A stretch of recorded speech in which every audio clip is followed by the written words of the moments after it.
Hello, children and young people, and today I'm going to be talking to you about anger.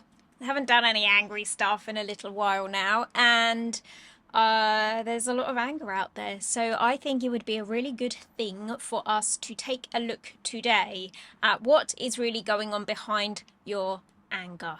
So if you would like to learn more about what it is that's really making you angry, then just keep on watching.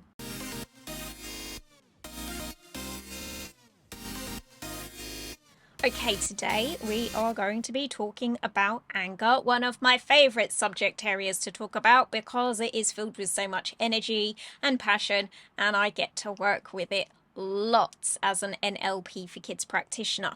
So if you are someone who finds yourself getting angry more often than you would like, or you are feeling as if the anger is outside of your control, like you don't run the anger anymore, it runs you, then this is going to be a very helpful video for you to watch. In psychology, it's often talked about, anger is talked about as a primary emotion quite a lot of the time. Now, the difference between a primary emotion and a secondary emotion is a primary emotion is the one that you go to first.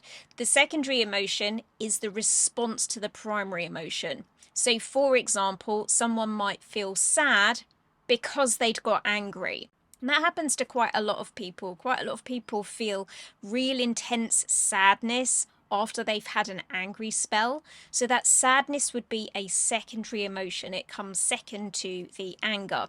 What I'm going to be sharing with you today is somewhat looking at that idea from an upside down angle, because I want to have a think with you today about how it is that sometimes those what we might think of as secondary emotions might actually be the cause of the anger happening in the first place. There's lots of young people that I work with. When we really take a look at their anger, we start to realize that actually the issue in that moment wasn't that they were angry, they were feeling something else completely different, but they didn't know how to express that completely different emotion, and so they got angry. So let me share with you some of the things that I've seen and experienced that people have reported to me that have come along, the emotions they were experiencing that caused them to get angry. Now, before I do that, I will just also add that anger, as I mentioned, can feel like it's one of those emotions that kind of shows up and just makes things happen. You know, just kind of, the anger just kind of happens. You didn't choose for it to be there. And that a little bit goes against what we say in NLP, which is that your emotions can be a choice. So, for example, we would often say something like, what caused you to choose to feel angry? As if you had a choice about being angry in that moment. And I know that it definitely doesn't feel that way if anger feels as if it is sprung upon you when you really hadn't wanted it to be there. But the thing is this, you can have more control over your emotions. It just takes bags and bags of practice to be able to get to that mind ninja type level where you really master your emotions. The other thing to consider is that when you have unwanted emotions like anger, just because they show up doesn't mean that you can't then change how you're feeling in that moment if you've got the right skills to be able to do so. So this is another reason why in the world of what I do, we talk about you choosing the emotions that you're experiencing from one moment to the next, even though it might not always feel as if you consciously have that kind of control yet. Okay, it's just you haven't got there yet. It doesn't mean that you can't actually do it. So going back to what some of those other underpinning emotions might be to anger, let me know if any of these sound familiar to you. So I know people who have become angry as a result of feeling embarrassed. They didn't like the fact that they were experiencing a sensation of embarrassment, because embarrassment makes you feel a little bit vulnerable and weak, and maybe that people are taking the mickey or laughing at you in some way. Whereas if you get angry, it reclaims your power. in that moment. It puts you back at the center of attention, but it elevates you. So it makes you feel like people are looking up to you, or maybe even kind of looking at you a bit more fearfully. So it gives you a sense of power back. So that's a reason why if someone's feeling embarrassed, rather than expressing that embarrassment, which is super uncomfortable, they might choose instead to express anger. Another similar one, but I think is in some ways distinctly different, is a sense of feeling disrespected. So there are some people who, for similar sorts of reasons, if they feel disrespected, they feel like a bit of an underdog in that moment. They feel really uncomfortable with a sense of somebody mistreating them or thinking of them in a lower status than they should be thought of holding in that moment. And rather than expressing that they feel disrespected, they elevate themselves, they make themselves feel better. They kind of, broaden their shoulders and get the attention back on them in a way that perhaps might make people agree with them a little bit more by getting angry. And people aren't agreeing with you when you're angry because the point that you're making is suddenly so much better. They're just doing it because they're frightened of you. So if someone suddenly changes the way in which they are debating with you, or the things that they're saying, they suddenly start seeming to agree with you, it's not necessarily because suddenly the respect has illuminated in their mind. Might actually just be because you got angry and they're trying to calm the situation down. If anything, in the back of their mind, they are respecting you less in that moment, and you are pushing yourself further away from the point that you were trying to make. You're pushing them further away from the point that you were trying to make by getting angry.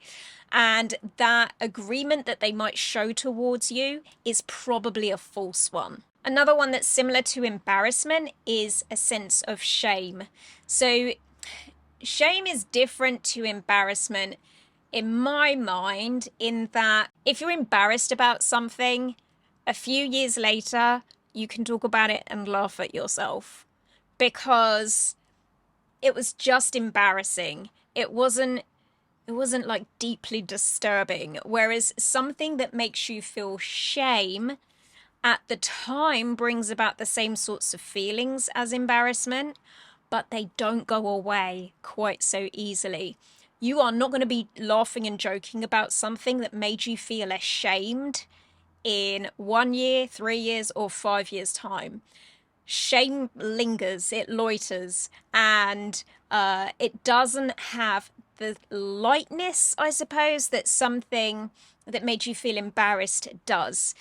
Embarrassment, it's got like a silliness to it in a way, I suppose. It's usually caused by something that, with a little bit of reflection, you realize actually it wasn't as bad as you thought it was at the time. Whereas with shame, yeah, that sticks. And you can look back on that later and still tune in to the sense of shamefulness that you experienced. It is a super uncomfortable feeling. If you've never felt shame before, you are really lucky. I feel like I felt shame more than enough times in my life. And I would say that it's just super uncomfortable. I'm trying to think of words to describe it. It's kind of cringy, and there is embarrassment in there, but it's just something you want to bury. That is a situation that you want to bury deep and forget that ever happened, which is rarely the answer to any of life's problems. Burying them, that normally doesn't work out quite so well.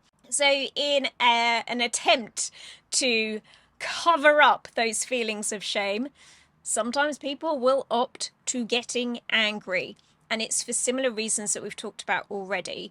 If you feel ashamed, there is something in your psyche that feels shrunken and small and insignificant and is physically wanting to hide away. Whereas when you feel angry, it makes you feel puffed up. It makes you feel bigger. It's controlling. It fills the room. You get to feel like you got your mojo back in some ways, but also it makes you feel as if you're being heard when perhaps you'd been a bit shrunken and small. It makes you feel as if you matter, when maybe that shame made you feel like you didn't matter. So anger really creates this like quite violent flip side to a much more powerful suite of feelings as well as the anger. The other one I would say that sometimes is going on in the background that people don't like experiencing, and so they go for anger instead, is guilt. Feeling guilty about something. Similar to shame in some ways, but guilt, I would say, usually relates to very specifically having done or not done something that you should have done. I believe that guilt really can relate quite strongly to our interactions or relationships with other people, whereas shame might just be something like we're the only person in the equation. You know, we just feel ashamed of ourselves. We didn't need anybody else to be interfering with that. Whereas with guilt, it's more likely that it's tied up with someone or something else. And that doesn't need to be a human. You'd feel guilty because you forgot to feed your cat in the morning. But rather than expressing that discomfort, that weakness, that sadness that comes with guilt, instead, there's anger. And again, anger's giving us back a sense of power, authority, command, energy that we perhaps don't have with those other emotions that we've talked about there that actually might be more accurate feelings about what's going on at that moment in time. So, what are we going to do about it? Well, here's the thing. If you want to have less anger, and overall you want to be more in control of your emotions, then you've got to start being honest, not just with other people about what's going on for you, but you've also got to start being more honest with yourself. And it sounds hugely uncomfortable because we're not used to being that open, or vulnerable would be the other word for it, where we kind of go like, here's all my sad and uncomfortable emotions, let's look at them together. Nobody really likes the idea of doing that because it might make you even more vulnerable. You know, it might mean that people can embarrass you further. It might mean that they can tell other people. It might mean that, you know, there's all sorts of things that can go wrong if you express yourself much more openly, but also, let's face it, more truthfully. Now, I've spoken in a video way back about just framing this, thinking of this in a way that is about being honest about how you're feeling. So if you find it really deeply uncomfortable to be vulnerable with your emotions and to be open with them, my suggestion is to think of it instead as simply being honest. You are just being honest about what's really going on instead of lying and pretending that you're angry. Because that lying and pretending that you're angry doesn't help the situation anyway. It confuses people about what's really going on, and it actually causes you to confuse yourself. So instead of expressing the anger, you need to start expressing whatever that other uncomfortable emotion is that's going on behind the anger. For example, the guilt, the shame, the embarrassment, the feeling disrespected. And I'm going to give you a couple of sentence starters, which if you're not ready to say out loud just yet, that's absolutely fine. But you can practice saying these in the comfort of your own mind. The first one is, I feel. I know that sounds super simple, and why would that work? It's way too straightforward. But what comes after the I feel is obviously going to be the important part. And it might be really quite challenging in the beginning to express what those feelings are in words. But what this causes you to do is to slow down and take your time and actually think about what you're really feeling, rather than just expressing the feeling and allowing it to show up as anger. You're actually going to think about what the real feeling is that's going on there. The other one is more in relation to how you are reacting towards other people, what they have said or what they have done. And whilst you could respond to them by talking about how you're feeling in that moment, sometimes we might trip into these unwanted feelings of shame and disrespect or embarrassment, etc., because of what someone else has said or done. And it might be a misinterpretation. We might just not have properly understood what was coming from them. Now imagine this. Imagine if you were talking to someone who was speaking a completely different language and you thought you knew what they said and you reacted really badly to it. And then it turned out that's not what they said. It's just their funny accent made you think that that's what they were saying. You thought they were saying a bad thing. They were not. They just got a funny accent. Well, the same kind of thing happens when you're talking to people that speak exactly the same language as you do. You think they are saying one thing, and actually, that's not what they're saying at all. But you don't react to what they're really saying. You react to what you thought they said. And that's where quite a lot of the trouble can come from. So if you notice that these unwanted emotions show up for you in response to what someone else is saying or doing, you can go in with an I feel statement and tell them what it is that you are genuinely feeling in that moment, not just the anger that you might have previously gone to as a bit of a automatic default setting. Instead, you could tell them what you think you're hearing from them. Okay, so tell them what you think you hear. I'm hearing ... Or I'm understanding ... blah, blah, blah, blah, blah. Or what I'm understanding from you is might be a better way to say it. So you're going to restate what you think they are saying or what you think they are thinking so that you give them an opportunity to correct it if you've got it wrong. And that way you can then have an appropriate reaction and response to what it is that they've actually said or what they actually think. And you can do that starting with an I feel type of a statement as you respond to what they are actually communicating. Does that make sense? I hope so. All right, so key things to take away from today are, number one, if you are someone who trips into anger far too easily, start exploring what's really going on behind the anger. Because it's probably something that's making you feel weak and small, that is an unwanted feeling. See if you can notice what the unwanted feeling is. And then express that instead. Do that using the I feel statement followed by whatever the feeling is.